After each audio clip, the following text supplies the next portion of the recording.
নমস্কার বন্ধুরা, shout with Dipanjan চ্যানেলে আপনাদের সকলকে স্বাগত জানাই।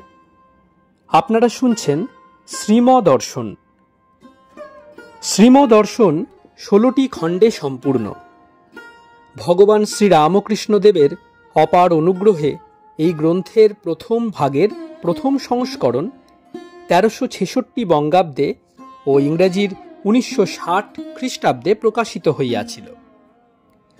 তদবধি ভক্তগণের চাহিদাতেই একের পর এক সংস্করণ প্রকাশ করা সম্ভব হইতেছে।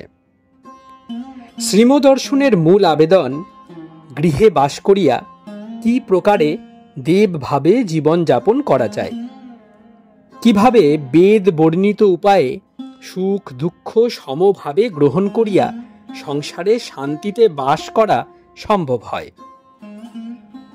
এই পুস্তকে আছে পরমহংসদেবের ও মায়ের কিছু নূতন কথা, আর স্বামীজি প্রমুখ অন্তরঙ্গ সন্তানদের কথা, আর আছে কথামৃতকার দ্বারা কথামৃতর ব্যাখ্যা এবং শ্রীরামকৃষ্ণ জীবনালোকে উপনিষদ, গীতা, ভাগবত, পুরাণ, বাইবেল আদি শাস্ত্রের আলোচনা।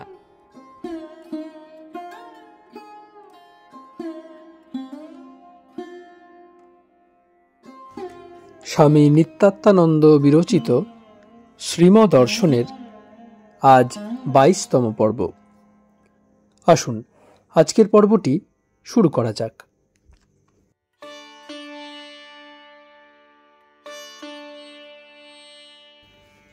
কিছুক্ষণ শ্রীম চুপ করিয়া আছেন, আবার কথা কহিতেছেন। শ্রীম সহাস্যে। ঠাকুর একটি গল্প বলতেন বেশ। এক শ্যাকরার নিকট একটি মিশ্রিত সোনার ঢেলা ছিল। শুদ্ধ সোনার একটি ঢেলা নিয়ে এলো একজন লোক বিক্রি করতে। দেখে শ্যাকরার লোভ হলো, কি করে মিশ্রিত সোনার দর দিয়ে খাঁটি সোনার ঢেলাটি আত্মসাৎ করবে তারই ফোন দিয়ে আঁটছে। একটা মতলব ঠাউরিয়ে লোকটিকে দোকানে বসিয়ে রেখে সে বাড়ির ভিতর গেল। পাশেই ঘর।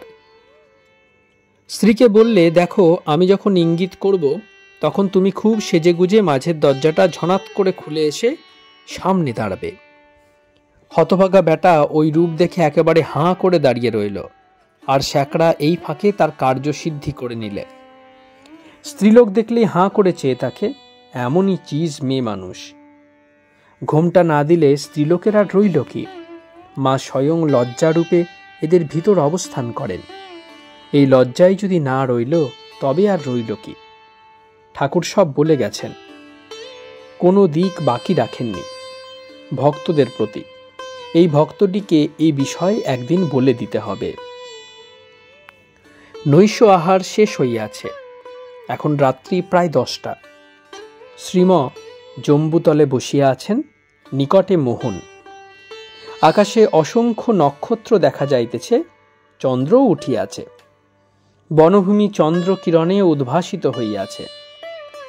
শ্রীম মোহনের প্রতি, এই দেখো কি কাণ্ডখানা, এই বলিয়া তর্জনী দ্বারা আকাশ দেখাইলেন।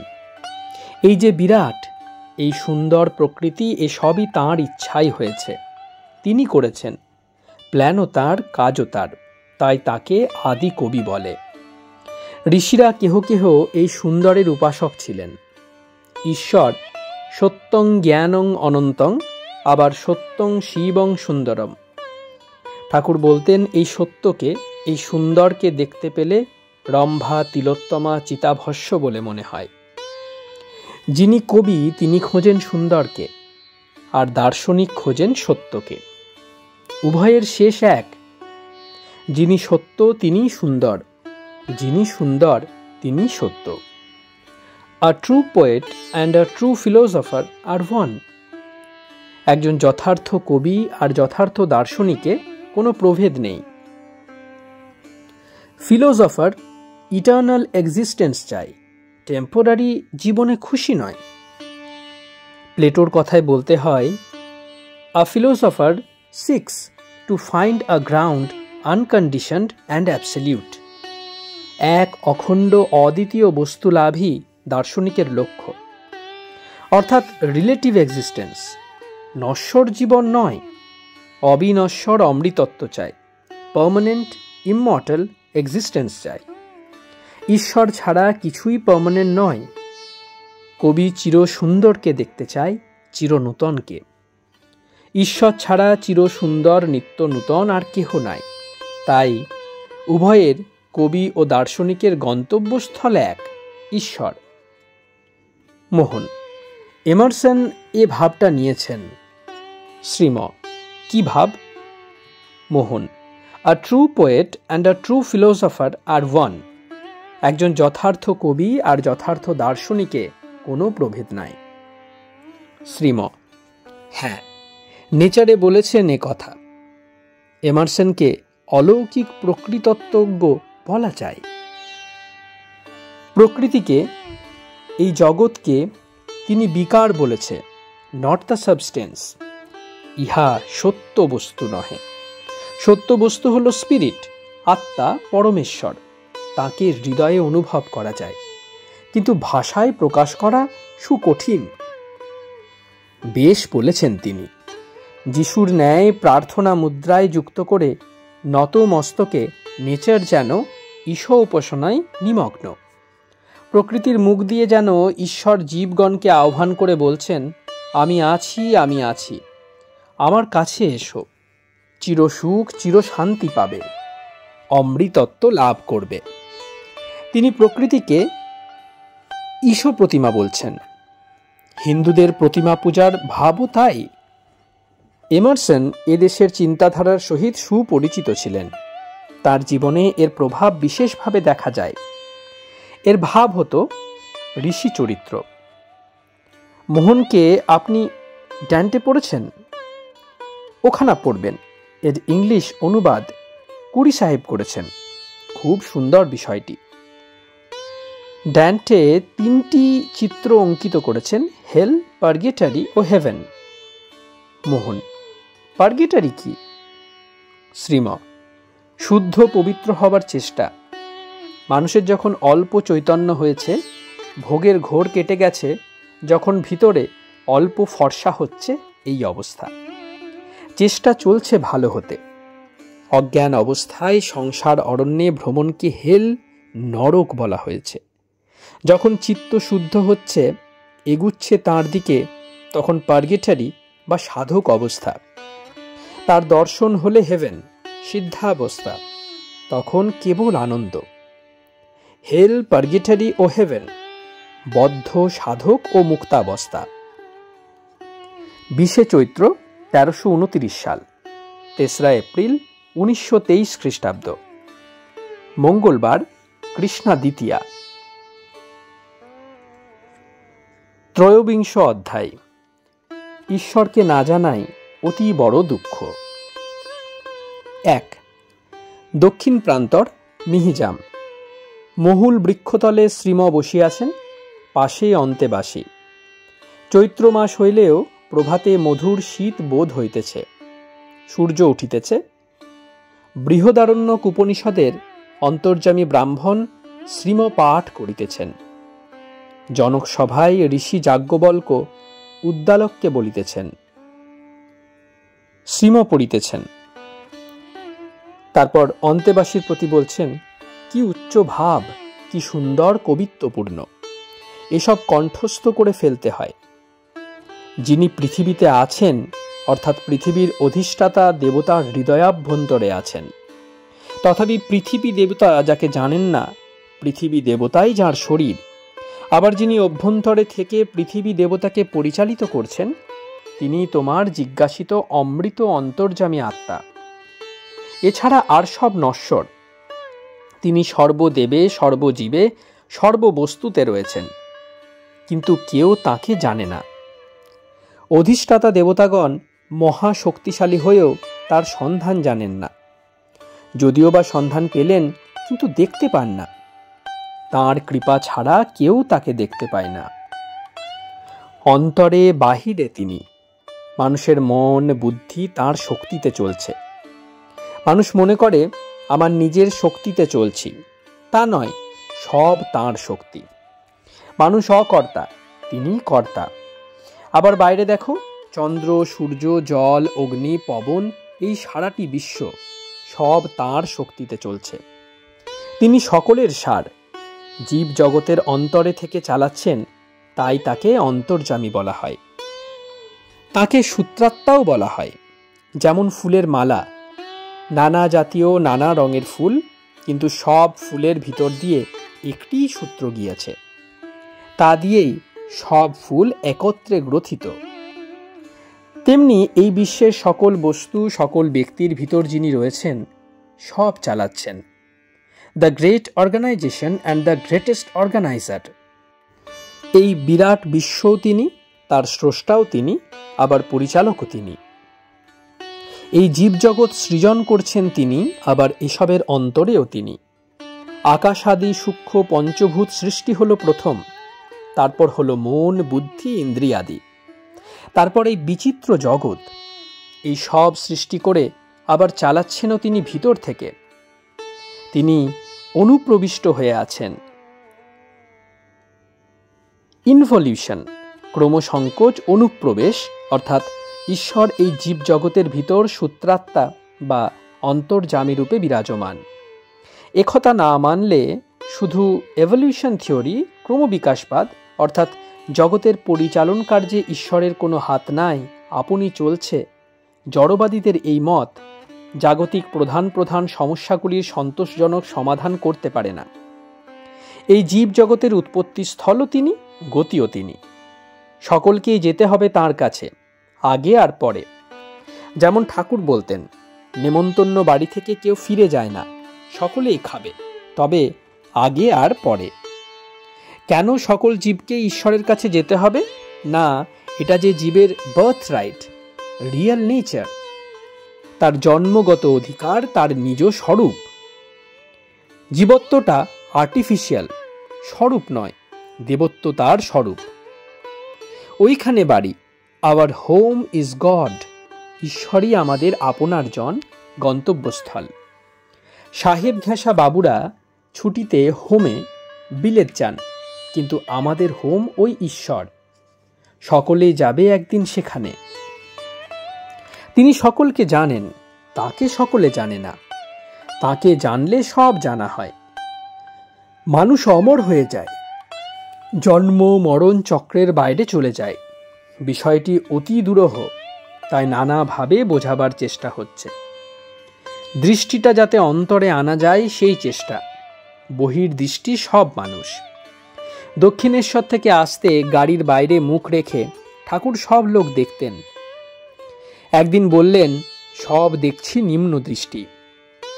ফৌজদারি বালাখানার মোড়ে দেখলুম একটি লোক ঊর্ধ্ব দৃষ্টি। অন্তেবাসী, আগে দৃষ্টি অন্তরে আসে কি করে? শ্রীম সাধু সঙ্গে। এটি প্রথম, তারপর অভ্যাস আর প্রার্থনা। সাধুরা ওই চিন্তা করেন কিনা দিনরাত, তাদের দেখে নিজেরও করতে ইচ্ছা হয়। তিনি ট্রান্সেন্ডেন্ট, তিনি ইমম্যানেন্ট, তিনি দেশ কালাতীত, মায়াতীত, আবার তিনি মায়াময়। তিনি নির্গুণ বাক্যমনের অতীত, আবার তিনি সগুণ বাক্যমন জীব জগৎ হয়ে রয়েছেন। তিনি সাক্ষী, সূত্রাত্মা, অন্তর্যামী, কূটস্থ চেতন। তিনি সাকার, তিনি নিরাকার, তিনি আবার অবতার হয়েছেন। এই 3.5 হাত মানুষ হয়ে এসেছেন দক্ষিণেশ্বরে।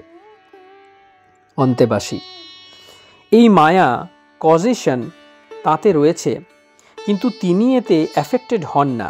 এ কি করে হতে পারে? শ্রীম কেন? সাপের মতো।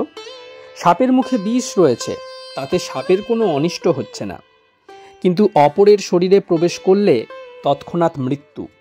ঠিক তেমনই মায়া যে তাঁরই সৃষ্টি, তাঁর শক্তিতে কাজ করছে। তাই তাঁর শরণাগত হলে এই মায়া থেকে নিষ্কৃতি লাভ হয়, আর অন্য পথ নাই। 2 এখন সকাল 8:30। শ্রীম বারান্দায় বসিয়া আছেন। ডাক আসিয়াছে। ছোট জিতেন মঠে রাত্রিবাস করিতেছেন। চিঠি আসিয়াছে। চিঠি পড়িয়া শ্রীম অত্যন্ত আনন্দিত হইয়াছেন। শ্রীম ভক্তদের প্রতি এ করা ও করা, দান ব্রত তীর্থ করা ভালো কাজ বটে, কিন্তু ধর্ম অর্থে বুঝি সাধুসঙ্গ করা, কে কত সাধুসঙ্গ করতে পারো করে দেখাও, তবে বুঝি ধর্ম। সাধুসঙ্গ না হলে কিছুই হলো না, হাজারো সব করো। মামলা করতে হলে উকিলের কাছে যেতে হয়, অসুখ সারাতে হলে ডাক্তারের কাছে যেতে হয়, তেমনি ঈশ্বরকে চাইলে সাধুসঙ্গ করতে হয়। জিতেনবাবু মঠের মেম্বার হয়ে গেলেন আর কি। উড়িষ্যা হইতে একখানা পত্র আসিয়াছে। জনৈক ভক্তের পিতা গৃহে অসুস্থ। ভক্ত সম্প্রতি মিহিজাম আশ্রমে রহিয়াছেন। এই কথা হইতেছে। শ্রীম, মহামায়ার এমনই মায়া, নিশ্চিন্ত হতে দেবেন না। কোথায় দেশ, সামান্য বেতন কত খরচ করে এসেছে, মনের জোর কত, কি ব্যাকুলতা, কিন্তু আজ বাপের অসুখ সংবাদ এসেছে। তাই তিনি যখন নিশ্চিন্ত করেন সে সময়টা উঠে পড়ে লাগতে হয়। শ্রীম কিছুক্ষণ চুপ করিয়া বসিয়া রহিলেন, আবার কথা কহিতেছেন। শ্রীম, একজন ভক্তের প্রতি আপনারা তো আরও দিন কতক আছেন, এর ভিতর ঘরটরগুলি পরিষ্কার পরিচ্ছন্ন করে সাজিয়ে গুছিয়ে রেখে গেলে বেশ ভালো হয়। ঠাকুর বলতেন, ঈশ্বরের পূজা কি শুধু ঠাকুর ঘরেই হয়? সর্বত্র, সব ঘরে, সব স্থানে। অর্থাৎ ভক্ত ভাবে আমার তো কিছুই নাই, সব তাঁর, ভগবানের। তাহলে কিছুই নোংরা বা অপরিষ্কার রাখবার জো নাই, সব ফিটফাট সুসজ্জিত থাকবে। তাই শ্যামপুকুরের বাড়িতে ঢুকেই ঠাকুর ভাঁড়ারে প্রবেশ করলেন। দেখছেন জিনিসপত্র যথাস্থানে রাখা হয়েছে কিনা। হাঁড়ি কলসি বীরের উপর বসানো নয়, আর মুখে ঢাকনা নেই। ওই দেখে তক্ষুনি পয়সা দিয়ে একজনকে বাজারে পাঠালেন সরা আর বীরে কিনে আনতে। যে জিনিসের যে স্থান সেখানে সেটি রাখতে হয়, ঠিক ঠিক মতো না রাখলে লক্ষ্মী ছাড়া হয় বলতেন। সর্বত্র তাঁর পূজা হচ্ছে, এ ভাবটি স্মরণ রেখে ঘরদোর সব পরিষ্কার পরিচ্ছন্ন রাখতে হয়। শরীরে মনে বাইরে সর্বত্র পরিষ্কার পরিচ্ছন্ন হবে, তবে ধর্মজীবন। অন্তর বহির শৌচের প্রয়োজন। মোহন, আগে কত রকম লোকের হাতে আমাদের খেতে হয়, তাতে অনেক সময় মন খুঁতখুঁত করে, তখন কি করা উচিত? শ্রীম, অসুচি নোংরা লোকের হাতে দইভাত খেতে হলে আগে গঙ্গা জল ছিটিয়ে নিতে হয়। শিশিতে করে, হাতে করে কিংবা চাদরের কোণ ভিজিয়ে একটু জল নিতে হয়। গঙ্গা জল না পাওয়া গেলে অন্য জল হাতে নিয়ে বিষ্ণু স্মরণ করে ছিটিয়ে দিতে হয়। মোহন সহাস্যে, লোকে বলে বড় ভক্ত হয়েছে, ঠাট্টা করে এরূপ করতে দেখলে। শ্রীম উত্তেজিতভাবে, লোকের কথায় কি হবে, লোক পোক, আর লোককেই বা দেখানো কেন? যে খেলে সে কানা করিতে খেলে। গঙ্গা কি কম? ঠাকুর বলতেন গঙ্গা বাড়ি ব্রহ্মবাড়ি। গঙ্গার কি কম মাহাত্ম্য? কত সাধু তার তীরে ঈশ্বর দর্শন করেছেন, কত সাধু ভক্ত দর্শনের জন্য ব্যাকুল হয়ে কাঁদছেন গঙ্গা তীরে বসে। কত ভগবত প্রসঙ্গ হয়েছে। গঙ্গা তীরে ভাগবত শুনিয়েছিলেন সুখদেব। এত সব কাণ্ড গঙ্গা তীরে হয়েছে, এখনো হচ্ছে, আরো কত হবে। লক্ষ্মণঝোলায় একটি সাধু বসে আছেন গঙ্গা তীরে। আমরা জিজ্ঞাসা করলুম, কি করছেন মহারাজ? সাধুটি উত্তর করলেন, এই গঙ্গা দর্শন করছি আর গঙ্গার বায়ু সেবন করছি। এ বায়ু পেটে গেলে পেট শুদ্ধ হয়, শরীর মন উভয়ই পবিত্র হয়। এত মাহাত্ম্য গঙ্গার। তাই ঠাকুর বলতেন গঙ্গা বাড়ি ব্রহ্মবাড়ি, কলিতে সাক্ষাৎ ব্রহ্ম। শুকলাল বাবুরও পত্র আসিয়াছে। একজন ভক্ত পড়িয়া উহা শ্রীমকে শুনাইতেছেন। শ্রীম পত্র পাঠান্তে। শুকলাল বাবুর কি ব্যাকুলতা! এই চৈত্র মাস, এত কাজের ভিড়, তার মধ্যে পত্রাদি নিত্য দিচ্ছেন। সব ঠাকুরের কথা, ঠাকুরের চিন্তা সর্বদা মনে। এসব স্থানের চিন্তা, এই কি কম বড় কথা? আচ্ছা খেলোয়াড়, কেমন ঠিক পথটি আবার ধরেছেন দেখুন। নিজে আসতে পারেন না, তাই বন্ধুদের দিয়ে সব করিয়ে নিচ্ছেন, নিত্য সংবাদ নিচ্ছেন, এতে নিজেরও হয়ে যাচ্ছে। পূজার সময় হইয়া আসিল। একটি ভক্ত আশ্রম প্রাঙ্গণ সম্মার্জন করিতেছেন। শ্রীম হাতে একটি শিশি লইয়া দাঁড়াইয়া আছেন। হাত ধোয়া হইলে ভক্তটির হাতে শিশি হইতে তেল ঢালিয়া দিতেছেন। এই নিন তেল। কেশব সেন তেল মাখতেন, ঠাকুর স্বামীজি এরাও মাখতেন। তেল মেখে স্নান করে আসুন। ভক্তটি ব্রহ্মচারী, তিনি মনে করতেন তেল না মাখলেই ব্রহ্মচর্য পালন হইল। শ্রীম আরও বলিতেছেন, ঠাকুর বলতেন মাছ পান ছাড়লে কি হবে, কামিনী কাঞ্চন ত্যাগই ত্যাগ। 3. মিহিজাম আশ্রম। এখন পূজা হইতেছে। গোলাপাদি সুগন্ধি পুষ্পে শ্রী শ্রী ঠাকুর ও বালগোপালকে সজ্জিত করা হইল, আর সুগন্ধি ধূপ ও ফল মিষ্টি নিবেদন করা হইল। বেলা প্রায় 9টা। শ্রীম নিজের আসনে বসিয়া ধ্যান করিতেছেন। ছোট অমূল্য, বিনয়, জগবন্ধু প্রভৃতি ভক্তরাও ধ্যান করিতেছেন। ধ্যানান্তে মৈত্রেয়ী উপনিষদখানা খুলিয়া পাঠ করিতেছেন। তারপরে শ্রীম বলছেন, ঠাকুর বলতেন ভক্তের হৃদয় ভগবানের বৈঠকখানা, ভক্তের দেহ মন্দির, এখানে তার পূজা হয়। আবার বলতেন পাশবদ্ধ জীব, পাশ মুক্ত শিব। বাসনায় পাশ, বাসনা থাকলেই বন্ধন, বাসনা ত্যাগ হয়ে গেলেই মুক্তি। আমার পুত্র লাভ হোক, ধ্যান ঐশ্বর্য হোক, স্বর্গসুখ লাভ হোক, এসব বাসনা, অর্থাৎ কামিনী কাঞ্চন, এসবই ওই। এতেই চিত্ত অশান্ত হয়, অশুদ্ধ হয়। আমি তার সন্তান, দাস কিংবা আমি তিনি, এ ভাবনা জ্ঞান। এতে মনের মলিনতা নষ্ট হয়। আমি অমুকের সন্তান, অমুক জাতি, এসব অজ্ঞান। আমি ঈশ্বরের সন্তান, এ জ্ঞান। তিনি বলতেন জ্ঞান ঝাঁটা দিয়ে অজ্ঞান কাঁটা তুলে উভয়েই ফেলে দিতে হয়, তখন বিজ্ঞান। যেমন কাঠ, যতক্ষণ কাঠ ততক্ষণই আগুন, যতক্ষণ বাসনা ততক্ষণই জ্বালা। কাঠ জ্বলে গেলে কাঠও নাই, অগ্নিও নাই। জ্ঞান, ভক্তি, বিবেক, বৈরাগ্য, প্রেম, এসব কামনা কামনার মধ্যে নয়। আমি ঈশ্বরের ভক্ত, আমি দাস কি আমি সন্তান, এ কামনা ভালো। অজ্ঞান নাশ করে দিয়েও এ থাকে, এতে দোষ নাই। যেমন বলতেন হিঞ্চে শাক শাকের মধ্যে নয়, মিছরি মিষ্টির মধ্যে নয়। যেমন হনুমান ঈশ্বর দর্শনের পরও আমি রামদাস, এই অভিমান রেখেছিলেন। কিন্তু বড় কঠিন, বাসনা যোগীরও যোগভ্রষ্ট করে ফেলে। তাই সর্বদা প্রার্থনা, মা তোমার ভুবন মোহিনী মায়ায় মুগ্ধ করো না। শ্রীম তীব্র বৈরাগ্য হলে ঠাকুর বলতেন সংসার পাতকুয়ো, আর আত্মীয় স্বজন কাল সর্পের মতো মনে হয়। তখন কামিনী কাঞ্চন আপনি ত্যাগ হয়ে যায়। কাম ক্রোধাদি গলিত পত্রের মতো ঝরে পড়ে যায়। সন্ন্যাসীর পক্ষে কামিনী কাঞ্চন যেমন থুতু ফেলে থুতু খাওয়া, তাই বমনাহার বলছেন। ঠাকুর ভক্তদের ভিতর সব রঙ্গিয়ে দিছিলেন।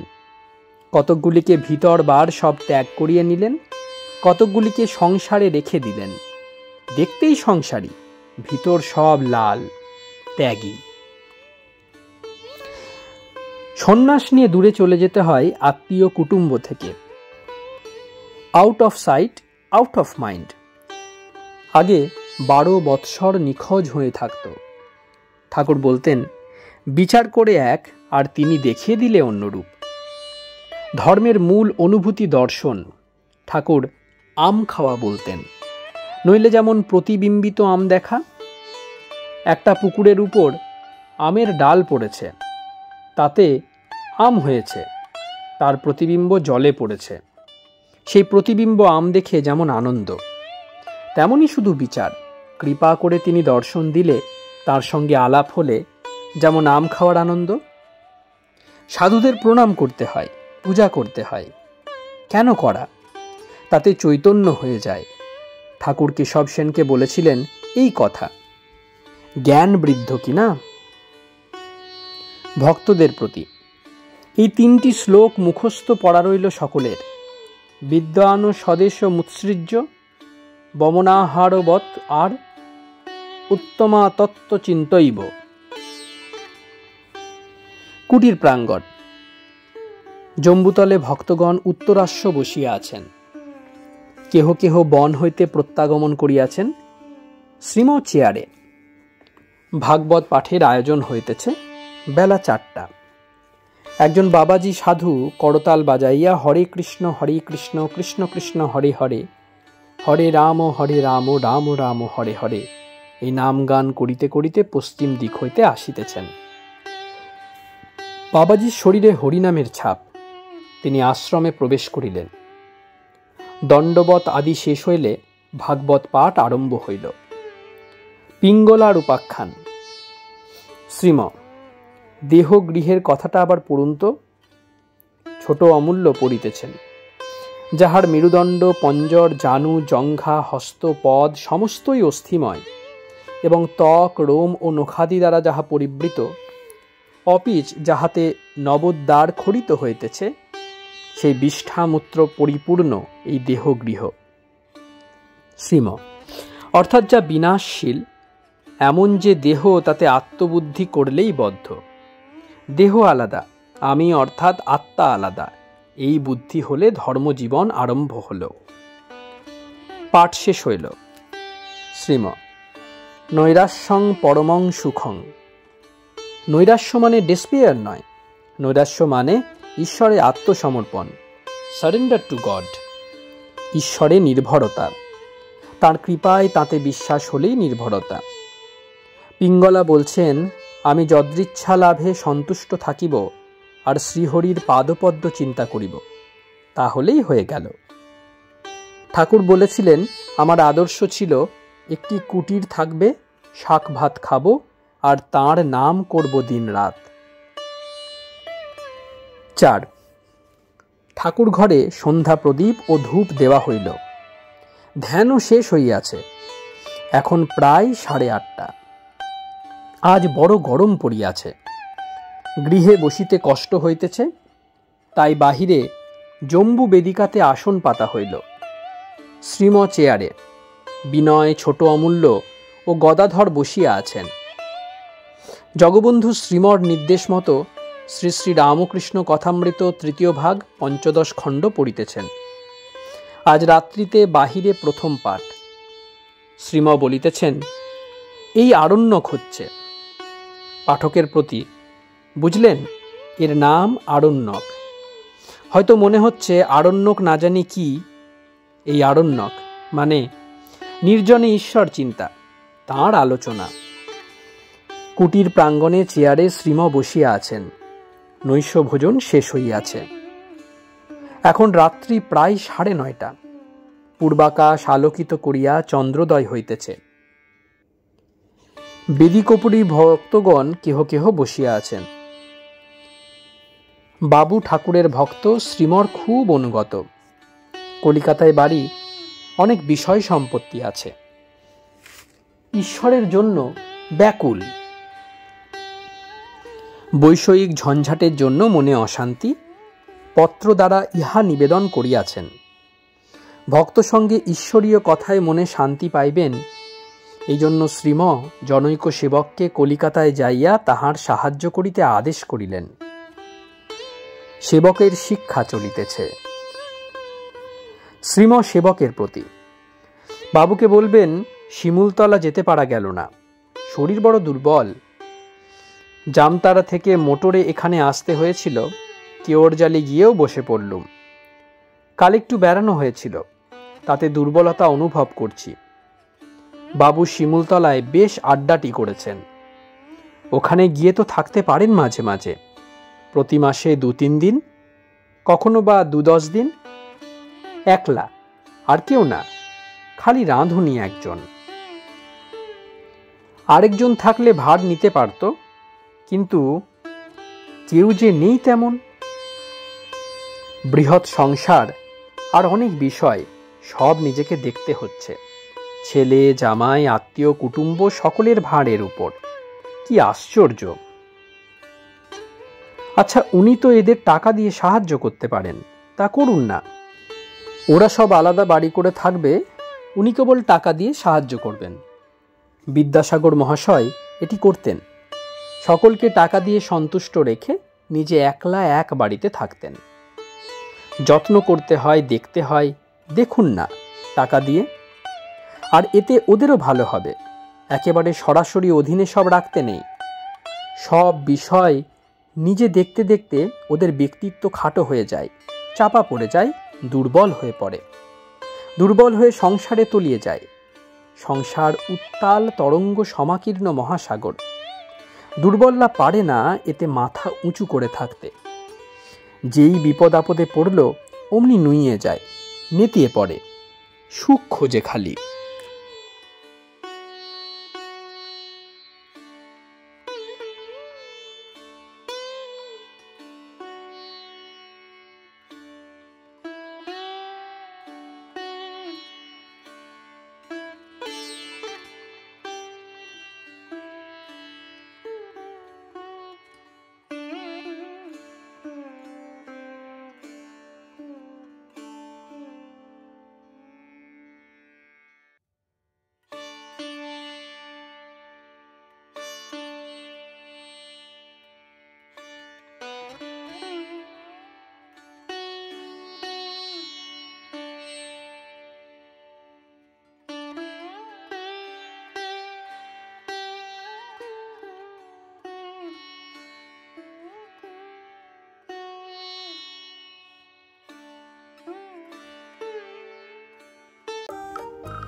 আপনারা শুনছিলেন স্বামী নিত্যাত্মানন্দ বিরচিত শ্রীমদর্শনের 22তম পর্ব।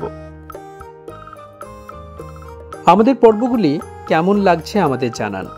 যদি কোনো সাজেশন থাকে সেটাও অবশ্যই জানাবেন।